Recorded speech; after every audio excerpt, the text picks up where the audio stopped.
Poprosím vás o potlesk. Naozaj, ja viem, niekedy nás tie ruky bolia, ale je potrebné. Ďakujeme, Vlado.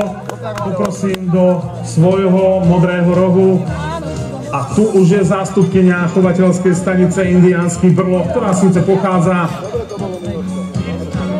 Počkáme chvíľočku, ale svetlá sa nám rozžiarili.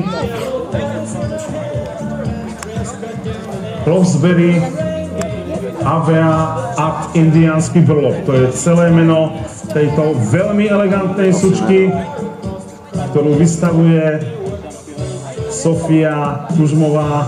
Ja verím tomu, že sa s ňou budeme stretávať v našich výstavných kruhoch ešte veľmi, veľmi veľakrát.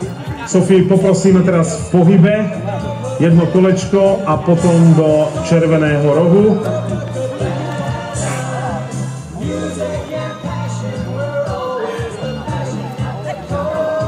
Poprosím vás zase, priateľe, o potlesk.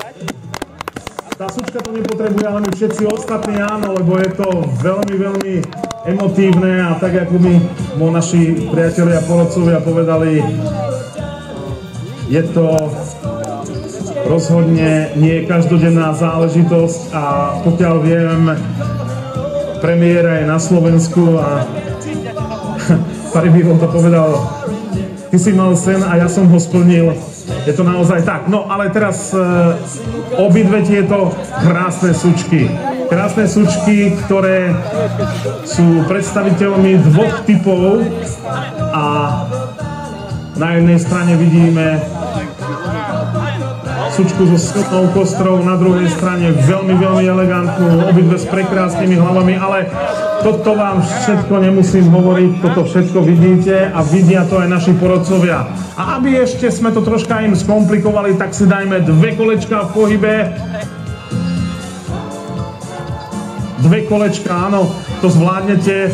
Vlado ten schudol asi 20 kg, jak tak odhadujem, takže pre ňu to problém nie je a pre Sofiu to rozhodne problém byť nemôže. Veľký potlesk, priatelia, toto sú sučky, ktoré sa možno mohli stretnúť aj trocha neskôr, ale KO systém má svoje aj nevýhody, ale aj svoju, ďakujeme pekne, svoju tenisovú alebo vyraďovaciu spravodlivosť ako takú.